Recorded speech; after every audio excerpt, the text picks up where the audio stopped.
ಗ್ರಾಮದ ಸರ್ಕಾರಿ ಆಸ್ಪತ್ರೆ ವೈದ್ಯರ ನಿರ್ಲಕ್ಷ್ಯಕ್ಕೆ 3 ತಿಂಗಳ ಹಸುಗೂಸು ಸಾವನ್ನಪ್ಪಿರುವ ಘಟನೆಯೊಂದು ಅಥಣಿ ಪಟ್ಟಣದಲ್ಲಿ ನಡೆದಿದೆ. ಅಥಣಿ ತಾಲೂಕಿನ ಬರಮನಕೋಡಿ ಮೂಲದ ಮಗುವಿಗೆ ನಿನ್ನೆ ಮೂಳೆ ಪಿಎಚ್ಸಿ ವ್ಯಾಪ್ತಿಯ ನರ್ಸ್ಗಳಿಂದ ಪೋಲಿಯೋ ಪೇಟಾ 1, IPV 1, PVC 1, rota 1 virus drop ನೀಡಲಾಯಿತು.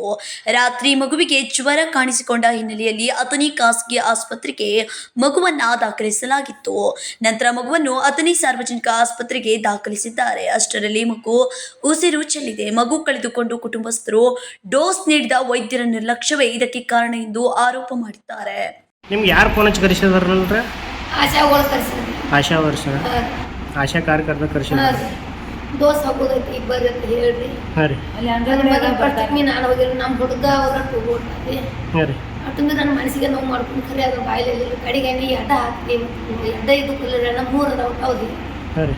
ಆ ಹುಡುಗ ನಾನು ಹೋಗ್ತೀನಿ 3 ಹೆಂಗೆ ಇರ್ತಾರ ಅವ್ರು? 3 ವರ್ಷ ಐತೆ ಹೇಳೋದು ಮತ್ತೆ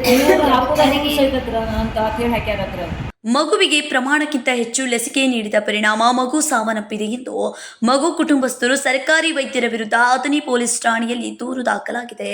ಏನೂ ಅರಿಯದ ಹುಸುಗೂಸು ತಾಯಿಯಿಂದ ದೂರವಾಗಿದೆ. ಯಾರದೋ ಎಡವಟ್ಟಿನಿಂದ ಮಗುವಿನ ಕುಟುಂಬ ಕಣ್ಣೀರಲ್ಲಿ ಕೈ ತೊಳೆಯುವಂತಾಗಿದೆ. ಎಲ್ಲಿ ನಮ್ಮ ಹಿಂದಿನ ದೋಸ್ ಹಾಕ್ಯಾರಿ 3 ಒಂದು ಹಾಕ್ರೆ ನನ್ನ 3 ಹಾಕಿರಿ. ಅದು ದೋಸದಿಂದ ನಮ್ಮ ಮಗ ಫುಲ್ ಆಗೇನ್ರಿ. 3 ಬಾಯಾಗಿ 2 ಹನಿ ಹಾಕಿರಿ. 2 ಸಲ 3 ಸಲ ಹಾಕ್ಯಾರ. ಏನಕ್ಕೆ ಹೇಳಿದ್ರೆ? 2 ಸಲ ಹಾಕ್ಯಾರ. ಏನಕ್ಕೆ 2 ಹನಿ 2 ಸಲ. ಹಾಂ ರೀ. ಅದೇ ಒಂದು ಬಟ್ಟೆ ಒಂದು ಸಲ ಬಿಟ್ಟಾರು, ಒಂದು ಬಟ್ಟೆ ಒಂದು ಸಲ. ಹಾಂ. ಒಂದು 2 ಇಂಜೆಕ್ಷನ್ ಸಾಕತ್ತೆ ಹೇಳಲ್ಲ. ಮತ್ತೊಂದು ಇಂಜೆಕ್ಷನ್ 3 ಡೋಸ್ ಐತಿ ನಮಗೆ ಇಲ್ಲಿ. ಹಾಂ ರೀ. 3 ಡೋಸ್ ಐತಿ ಅಂದ್ರೆ 2 ಹಾಕಂದ್ರೆ ಬಿಡ್ತಾನೆ. 3 ಡೋಸ್ ಐತಿ ಗೊತ್ತಾಗ ಹೇಳೋಣ ಹಾಕೊಂಡು 2 ತಿಂಗಳು ಐತ್ರಿ ಕೂಸರು. 10 ಕಡೆ ಬಿಟ್ಟು 2 ತಿಂಗಳು. 10 ತಿಂಗಳಿಗೆ 2 ತಿಂಗಳು.